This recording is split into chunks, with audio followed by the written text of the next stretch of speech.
Hello friend, popular TV serial तुमसे तुम तक के आगे आने वाले अपकमिंग एपिसोड में अब आप देखने वाले हैं कि मीरा और मानसी होने वाली हैं अपने इरादों में फेल, और क्योंकि यहाँ पे अन्नू और आर्यवर्धन की शादी के लिए गायत्री देवी ने हाँ कर दिया है और इन दोनों की शादी बहुत जल्द आपको होते हुए दिखाई देने वाली है। जी हाँ दोस्तों, सीरियल की कहानी में आपको देखने को मिलेगा कि यहाँ पे जानबूझकर अन्नू को इस राउंड में फेल करने के लिए मीरा और मानसी ने अलग अलग तरीके से चाल चली है ताकि वो फेल हो जाए। बार बार अन्नू को ऐसे चैलेंज देती है जिससे अन्नू उसमें फेल हो जाए, पर अन्नू यहाँ पे अपनी तरफ से ऐसा जवाब देती है कि यहाँ पे उसके अब जवाब को सुनकर गायत्री देवी बहुत ज़्यादा इम्प्रेस हो जाती हैं।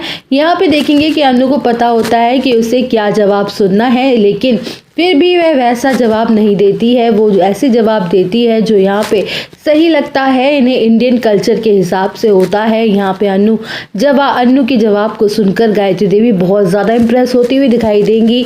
वहीं पे हर्षवर्धन को भी कहीं ना कहीं अन्नू का जो जवाब होता है वो अच्छा लग रहा होता है, लेकिन वह पहले से ही सोच लेता है कि ये अन्नू के लिए ना ही करेगा, इसीलिए वो बार बार यही सोचता है कि चाहे जो भी कहे मैं तो हाँ नहीं करूँगा। मानसी और मीरा का तो ना ही होता है हर सवाल पे, तो मानसी और मीरा यहाँ पे अलग अलग चाल चलते हुए नजर आएंगी ताकि अन्नू पूरी तरह से फेल हो जाए। लेकिन यहाँ पे अन्नू के साथ जितना कुछ भी करना था वो लोग करते रहते हैं, फिर भी यहाँ पे गायत्री देवी बहुत इंप्रेस होती है अन्नू से और वो हाँ कर देती हैं। यहाँ पे झेंडे भी हाँ कर देता है। जैसे ही अन्नू ये सब कुछ सही जवाब दे देती है, मीरा मना कर देती है, साथ ही साथ यहाँ पे मानसी मना कर देती है, हर्ष मना कर देता है कि मेरी तरफ से भी ना है। जैसे कि हमने पहले ही कहा था, जिस चीज़ की ज़्यादा वोट होगी उसी का रिजल्ट डिक्लेयर किया जाएगा। तो यहाँ पे ना जो कहते हैं वो 3 लोग होते हैं और हाँ के लिए सिर्फ 2 हाथ उठते हैं, इसलिए अन्नू को टेस्ट में फेल कर दिया जाता है। इतना कहते हुए कि अन्नू को बहुत बुरा लगता है। वही आर्यवर्धन भी अपनी आंखों से देख रहा होता है, उसको भी बहुत बुरा लगता है। उसे लगता है कि अन्नू इस टेस्ट में फेल हो गई, अब तो हर्षवर्धन शादी करने के लिए कभी नहीं मानेगा। और वहीं पे आप देखेंगे कि अन्नू के मम्मी पापा भी सब कुछ बहुत ज़्यादा परेशान हो जाते हैं।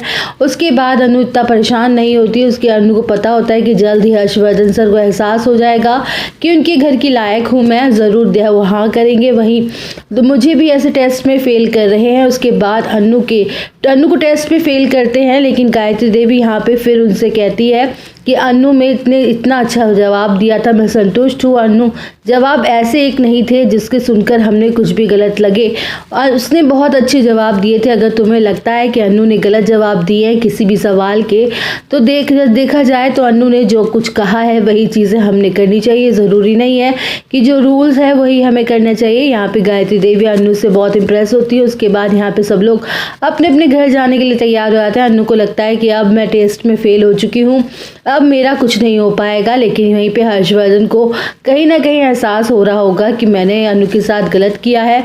यहाँ पे देखेंगे कि हर्षवर्धन के साथ बड़ा हादसा हो जाएगा। एक बार फिर से वो बहुत सारे पैसे लगाएगा और यहाँ पे किसी के पैसे वो घोटाला हो जाएगा। यहाँ पे हर्षवर्धन का नाम एक बार फिर से खराब होगा। उसे बहुत ज़्यादा डर लगने लगता है कि मैं फंसने वाला हूँ, जो कुछ भी मैंने सोचा था सब कुछ गड़बड़ हो गया। अब भैया को पता चलेगा तो भैया पता नहीं क्या बोलेंगे, और यहाँ पे पैसे तो जा ही रहे हैं, उसके साथ ही साथ इन लोगों का नाम भी खराब हो सकता है। इसकी वजह से हर्षवर्धन बहुत ज़्यादा परेशान हो जाता है।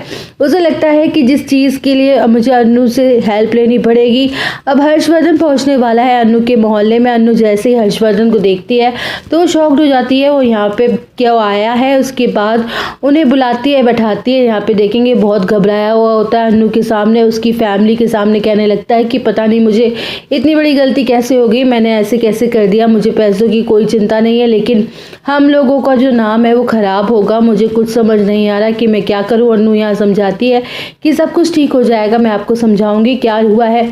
समझने की बात यह है कि सोल्यूशन देती हूँ, आपको दिखाऊंगी। और अन्नू की वजह से आप देखेंगे कि हर्षवर्धन उस प्रॉब्लम से आसानी से बाहर निकल आएगा। इसकी वजह से हर्षवर्धन अन्नू से ज़्यादा इम्प्रेस हो जाएगा। उसे लगेगा कि अच्छी लड़की तो है, हमारे घर की बहू भी बन सकती है। अन्नू यहाँ पे सारे गुण भरे पड़े हैं एक बहू के। अन्नू हर टाइम हर चीज़ खड़ी रहती है, हर टाइम पे उसकी मदद भी करती है, उसे प्यार से समझाती भी है। तो यहाँ पे हर्षवर्धन बहुत ज़्यादा इम्प्रेस हो जाएगा अन्नू के। उसके बाद अपनी तरफ से वो पूरी हाँ कर देगा और अपने भैया के लिए शादी के लिए हाँ भी कर देगा। बहुत जल्द आप देखेंगे कि सब लोग हाँ सब लोग तैयार हो जाएंगे शादी के लिए। मीरा और मानसी कुछ नहीं कर पाएंगे, उनके तो होश ही उड़ जाएंगे। हर्षवर्धन के फैसले को सुनकर उन्हें समझ नहीं आएगा कि अब वो करे तो क्या करें। वहीं झेंडे कहता है कि मीरा मैडम, आपको जो करना था आपने कर लिया, अब चाहकर भी आप अन्नू और आरिसर की शादी नहीं रोक पाएंगी। अब तो शादी होकर ही रहेगी, क्योंकि सबकी तरफ से हाँ जो हो गई है। तो मीरा और मानसी सोचती रहती हैं कि पहले हमने क्या कुछ नहीं किया, हमारा सारा प्लान जो है वो दरा का दरा हो गया। लेकिन ये अब अन्नू की शादी तो होके ही रहेगी, अब चाहे हम कुछ भी कर ले। मीरा फिर भी सोचती है कि नहीं, मैं लास्ट मोमेंट तक पूरी कोशिश करती रहूंगी और अन्नू की शादी आर्यवर्धन सर से कभी नहीं होने दूंगी। तो दोस्तों, और अपडेट जानने के लिए बने रहिए हमारे साथ। वीडियो को लाइक, चैनल को सब्सक्राइब करना ना भूलें।